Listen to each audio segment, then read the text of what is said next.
New York में surrogate court में जजेस के इंतखाबात 25 जून को मुनक्किद होंगे। सरोगेट कोर्ट के लिए उम्मीदवार एलेना बैरोइन ने अपील की है कि वोटर्स उन्हें कामयाब बनाएं। न्यूयॉर्क में सिविल कोर्ट की जज एलेना बैरोन 25 जून को होने वाले इंतखाबात में सरोगेट कोर्ट में जज की उम्मीदवार हैं। वॉइस ऑफ साउथ एशिया से गुफ्तगू में उनका कहना था कि 2017 में उन्हें ब्रुकलिन की मुस्लिम कम्युनिटी ने कामयाब बनाया।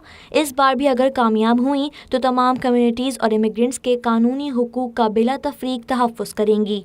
I'm running for surrogate court to protect our generations. Surrogate court deals with property transfers within the family. When somebody in the family dies, we have to make sure that our money that we spend our whole entire life collecting and securing for our generations is indeed protected and secured for our future generations. As a surrogate court judge, that's what I'm going to be focusing on, to make sure that our assets are protected for our children, for our grandchildren, our property is protected, and I care about the communities. I'm an immigrant myself, and it's very important for us to be represented by us, by somebody who's local, by somebody who's committed.